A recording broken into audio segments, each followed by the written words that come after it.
Hello, everyone, and welcome back to Introduction to Entrepreneurship. Look at that. I got it right the first time this time. Today, we're going to cover networking. So what we're going to talk about is networking. I know all of you probably know something about networking. You've done it before. You've had to do it, whether it's in class or school or working, but we're going to kind of cover it from a straight business perspective and why it's of value to entrepreneurs. So that's what we're going to cover in today's lesson. So networking, right? Two hands shaking. That's how people think about it. Who do I know? What do I know? The classic definition of networking is developing and using contacts made in business for purposes beyond the reason for the initial contact. In other words, when I meet someone at a networking event, I might say, hello, how are you doing today? And we talk about a few things. But the initial reason I met that person is not maybe what I am hopefully going to be utilizing that person's the connection with that person for. Maybe he knows somebody that I need to know. But the whole point is that you're meeting people, but using them for reasons beyond the initial contact. Because the initial contact when you meet someone new is to basically just introduce yourself. That's what your initial purpose is. So business networking is a way for you to, make the maxim. It's not what you know, it's who. And you can see that who is all bolded in blue. It's who you know work for you. And we all have heard this, right? It's not what you know, it's who you know. And there's a whole lot of truth to that. But what I think people don't realize is that networking allows you to expand the who you know a lot. And it's under your control to do it. I think a lot of times people are like, well, I just don't know anybody. Like I hear that all the time when I talk to entrepreneurs about, well, what do you have to get accomplished? Oh, well, I need to meet someone who's a buyer at Whole Foods. I need to meet someone who's a buyer for Target.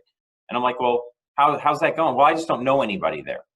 Okay, well, what have you done to try to meet people there or to try to meet people who might know people there? So networking allows you to expand your business connections, the people that you know from business, and it has to be a conscious effort. It's not going to just happen on its own. Somebody from Target's not just going to walk by one day while you're standing in line at a deli and go, oh, by the way, I'm a buyer from Target. I think you need me. It doesn't work like that. You're going to have to take a really good conscious effort. And so networking is extremely important. You really want to expand the who you know. You really want to make the who you know work for you. So how to not network. Let's cover that first. Got this little fun video clip on how to not network. Let's drag that over. And if you give me a second, we'll get her plan.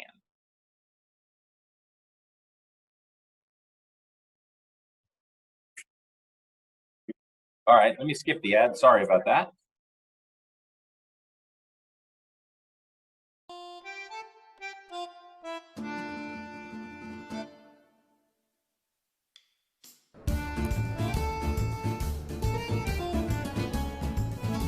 So, what do you do?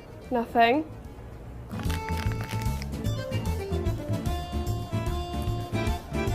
I describe myself as a fast-talking go-getter with years of customer service experience and a real yearning for dedicated passion.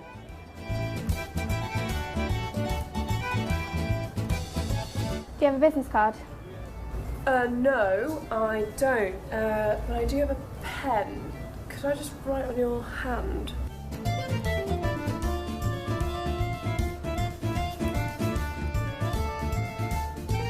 Hey, so I'm thinking about getting into marketing, so I was looking for some internships or some work placements. If you hear of anything, that'd be really cool. Oh, free bar. Network me! Let's be real, I never loved him. I'm Stevie, and we're networking now, so that's good. Oh, I'm gonna sit. So why do they call it networking when it's so much fun? Oh.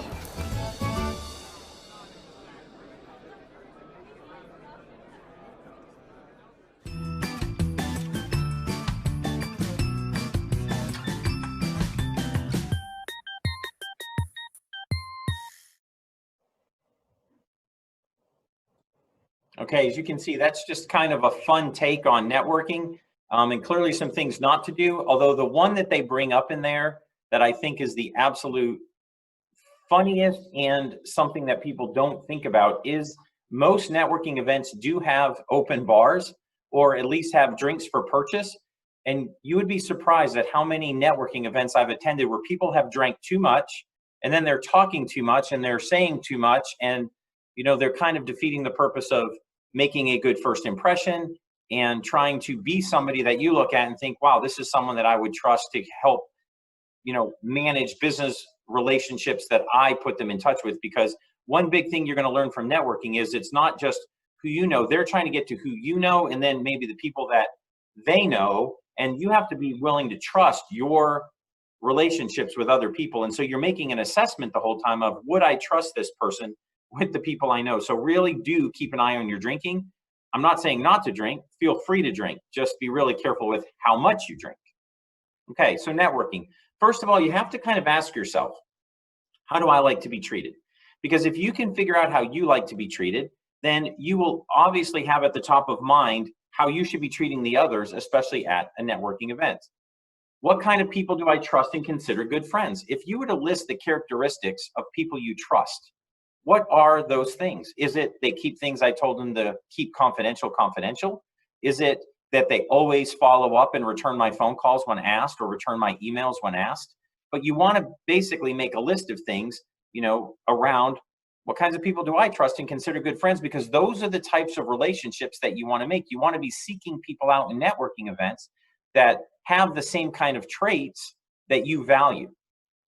So after you've done that, you now kind of have an idea of what you're looking for in others. You need to kind of do this self-evaluation first, because to do networking, you have to actually do quite a bit of stuff that maybe you're not comfortable with, or maybe you are super comfortable with it, but you have to pull the reins back on a few things. So do a self-evaluation. Do you consider yourself shy? If you consider yourself shy, you're going to have to mentally tell yourself, I've got to get out of my shell at a networking event. We're going to talk about some strategies to help you do that, but you're going to have to be more forthgoing. The flip side of being shy is, do you tend to do all the talking in a conversation? If you go into a conversation and you dominate the conversation, is that really good from a networking perspective when you're actually trying to seek out information and contacts? So if you tend to do all the talking in a conversation, you need to put some strategies in place that will help kind of hold you back and say, wait a minute, I need to be asking questions. I need to be seeking information. I need to have a stopwatch in my pocket that I click every time I start talking, and it buzzes at 15 seconds. So I know I better stop talking. Some sort of strategy that helps you get your hands around whatever your weakness is, whether that is you're shy or you tend to do all the talking.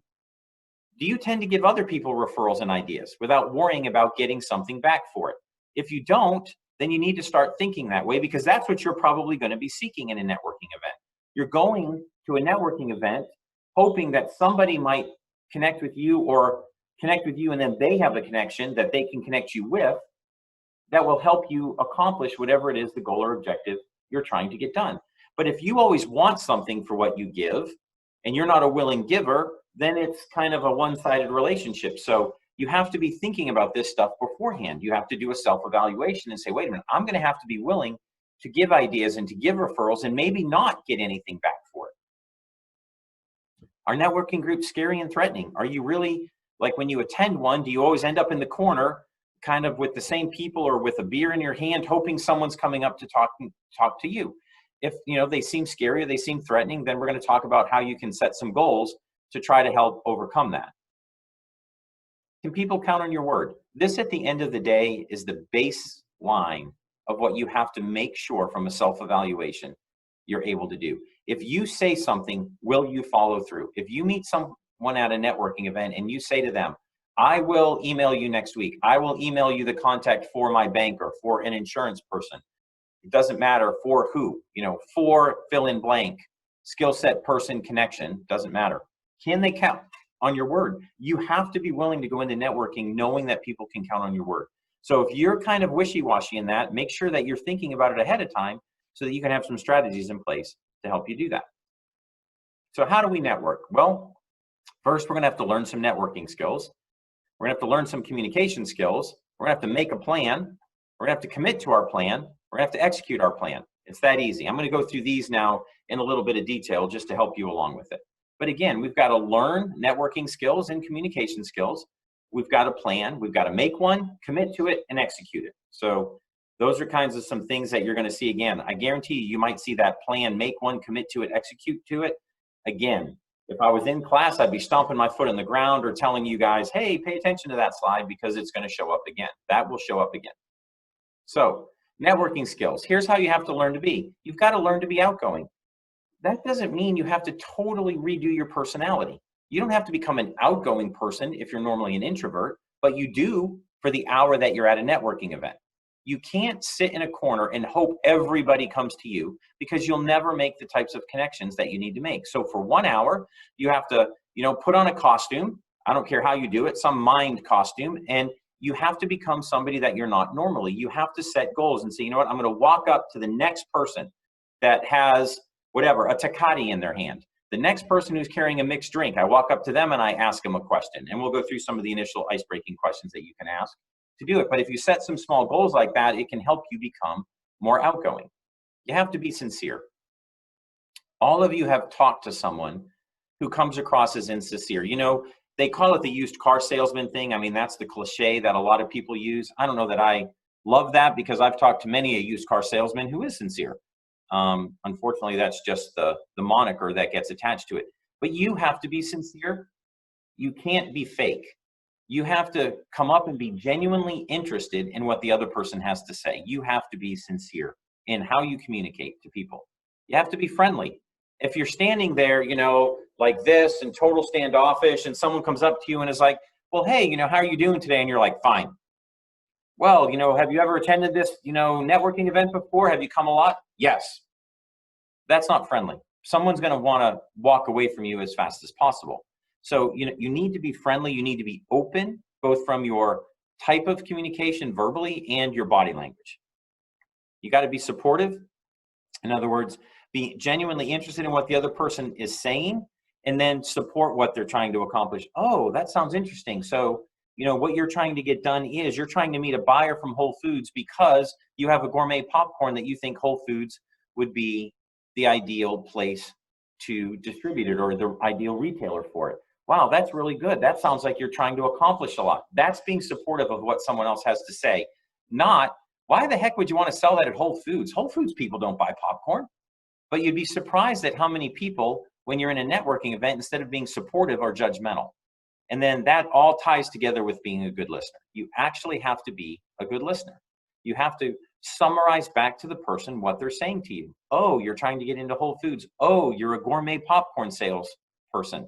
Oh, I understand what type of business you've gotten to. You have to listen. You have to let the person know you're listening by summarizing back to them some of the statements they've given to you.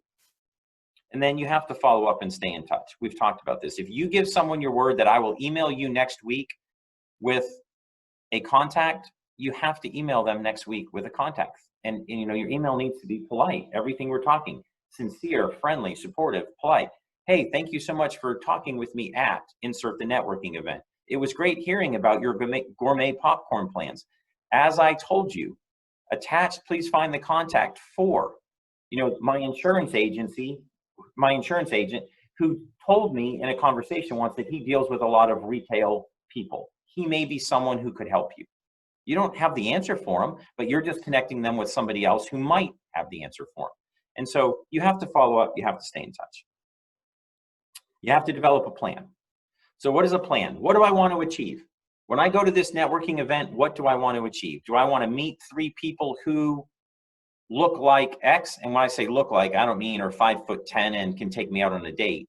I mean, what do you want to achieve? I want to meet 3 people who are in the insurance industry, 3 people who have connections to the banking or finance industry, 3 people who have connections into retail selling sectors. Whatever it is, you have to plan what you want to achieve. You have to write it down. You have to tell, how many prospects, how many do I want a month? Is it 3 per event? And I'm going to attend 3 events per month, which is 9. Is it 1 event per week and I want to meet 3, so it's 12, but you have to write it down. You also have to think through, where do my people network? You can't go to a networking event for real estate agents if what you're hoping to do is meet people in the insurance industry. So you have to, the expression, fish where the fish are? You have to kind of know where the fish are. I'm going to give you a resource at the end of this that will help you with that for the Houston area, and it will help you figure out where you can go to network. What business organizations would benefit my business? What type of things am I trying to connect with? What kinds of companies? Are they insurance companies, bankers, retailers, suppliers? Do I need a manufacturing partner? Whatever it is, you need to make sure you've written down and planned out what you are looking for, because otherwise you attend events and you just meet a ton of people, but none of them are bringing you closer to your goal of what you're trying to get accomplished. You're just meeting a lot of people for the sake of meeting people. And your goal is to be able to very succinctly tell somebody, if they say to you, hey, who are you looking for? Or what kind of help are you seeking? Or what type of connections are you after? You want to really be able to say, well, I was hoping to meet somebody that might have connections into, retail buyers. I'm trying to sell gourmet popcorn, or whatever it is. But make sure you know what types of business organizations would benefit you. And then, how can I build my image and my business's image? You have to be thinking through that. How do you show up at the event? Are you professionally dressed if you're a professional organization? Do you have a business card? We talked about earlier, how do I talk? Is my website up and ready so that when someone looks at it after the networking event, it actually supports what I talked about in the meeting? So you've got to be thinking through both your image and your business's image as you go to start networking. And then, what would I like to volunteer to do in the community? Volunteer organizations is a great place to make a plan to start networking. If you're looking to do networking, there's tons of volunteer organizations where if you like to do certain things in your community where you can make an impact and network to help your business. Okay, you've got to commit to your plan. You've got to devote time and effort.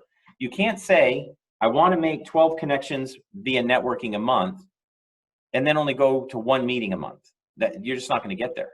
You're just not going to get there. Not if it's 12 good connections. You might meet 12 people, but if you want to meet 12 people who can impact your business, you have to devote the time and effort. So if that means every other Thursday from 3:30 to 4:30, you attend the networking meeting for, networking group XYZ, then that's what you need to do. Make sure you calendar it and devote the time and effort. You want to be effective. We talked about this a little already. Fish where the fish are. If you're going to go try to do something from a networking perspective, make sure that you go to a networking group or an event that supports what your goals are trying to be. Be effective and try new places. If you've gone to the same networking event 2, 3, 4 times, then commit to trying to go to new places. Say, you know what, I have 2 networking events a month. One of them will be at my kind of tried and true place, and one of them I'm going to try a new place. You have to kind of get out and mix it up. You've got to mingle with different groups of people. So, and there are a bunch of networking groups that will support young entrepreneurs. The heck, there's a bunch that support old entrepreneurs. I'm an old entrepreneur, so I know there's a ton out there. And again, I'm going to show you a slide at the end that will have a bunch of groups on it that literally you'll be like, oh my gosh, there's a group for everybody. And we just said, go new places, try new groups, take initiative, make sure that you are taking the initiative to meet people, that you're taking initiative to invite people to go to the networking event with you. Call your insurance agent and say, hey, Chris, I'm going to networking event XYZ on Thursday. Would you like to join me? Take some initiative to help increase your group of people that you're bringing into the event to help that event grow and prosper. Okay, you got to execute, set a goal. We've already talked about that. How many people do you expect to meet from a meeting? Try 1 or 2 groups per month. We've talked about that. Carry your business cards with you everywhere. Even now, with so much stuff being done electronically, at networking events, business cards are still getting exchanged. In a lot of cases, you don't have to. You might say, give me your phone number. I'm going to text you right now. And you can text back and forth. You can get the person's email address and email them your card, however you do it. But make sure you are conscious about making a connection and then having that person's information available to you when you leave, and that you can remember it. One of the reasons I like carrying business cards is because if I give someone my business card, they're more apt to give me theirs. And I take notes on the back of their cards. Met this person, he's an insurance agent, he's got 3 kids, he's been with his company 20 years. He might know somebody in the retail sector. I put the note right on the back of the card because otherwise I can't remember what piece of information went exactly with which person because you get given so many cards. So I love writing the notes right on the back of the card because it keeps the notes with that contact directly connected with the business card, and it helps me remember, oh yeah, that's what that guy said he could do for me. Oh yeah, that's what I said I would do for him.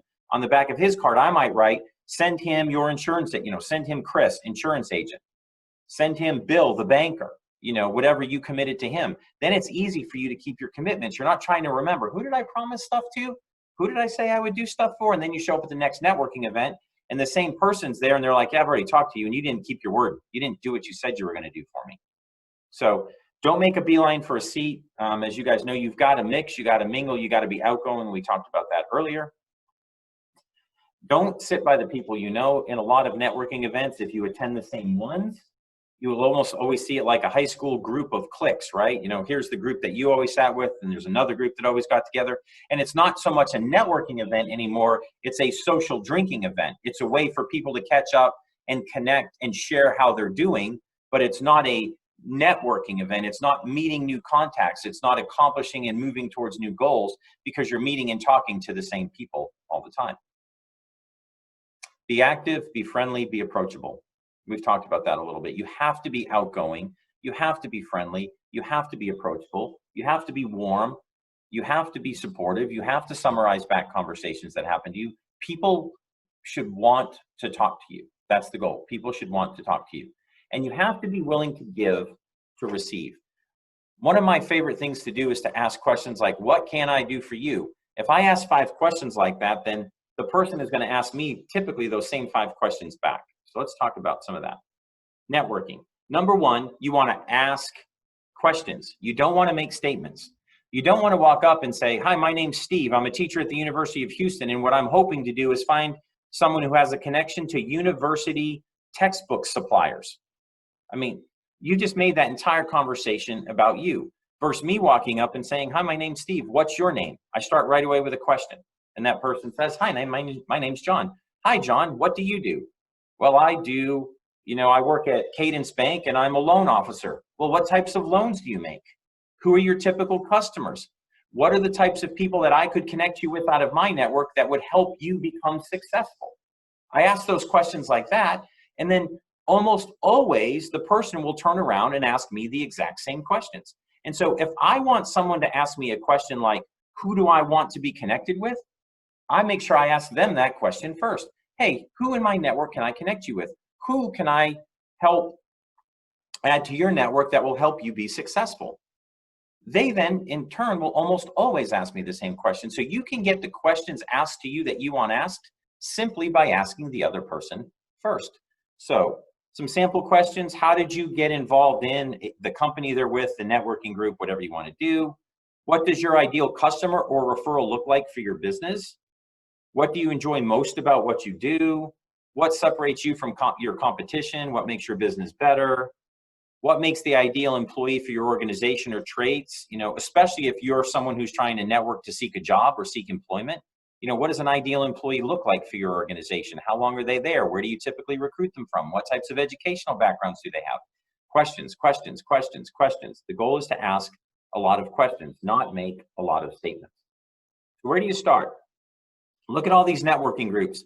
I yanked this, and here, this is an actual link. I'm going to have it on the PowerPoint slide called Houston Networking Groups.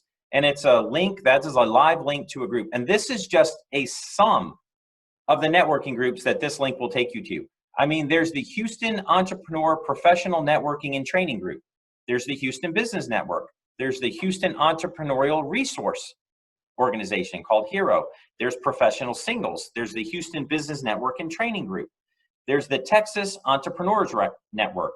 There's the Clear Lake Young Professionals Social and Fitness Club. There's the Houston Social Professionals, the League City and Bay Area Small Business Network, the Houston Area Network, the Houston Professionals for 20s, 30s, and 40s. I'm excluded from that club now that I'm in my 50s, but I might try to crash the party anyway and hope they see me and let me talk. There's a women's only network. There's a Texas Professional Single Social Network. I mean, there's so many different networks that you can join and that you can try to figure out which one of these might fit me. If you click one of these links, then those links actually will give you a little bit of a description of the networking group, and you could hopefully find one that works for you. So at the end of the day, networking is super important for you to be successful in your business because you want to be able to expand your connections. So you do have an assignment attached to networking. Again, the instructions are on Blackboard, but what I want you to do is write one question that would be a question that you could come up with if you learned this about a person when you were at a networking event. In other words, you're at a wedding and you realize the person at the table works for the company you want to work for. What question might you be able to ask that person. You're at a career fair at the booth of your desired employer. What question could you ask them? You are at an academic conference and the speaker teaches at the university you are considering for grad school. What question might you write, or what question could you ask them? And then the final one is you were in class and a fellow student had a summer internship at your desired place of employment. Same thing, write a question that would lead you towards something that you would like to know and or get information on. Blackboard has detailed instructions. Again, it's going to be called a test. It just gives you a short answer place to write your responses. So check Blackboard for when the assignment is due. And if you have any questions on it, as always, you can contact me at swilber@bauer.uh.edu. And thank you so much for listening.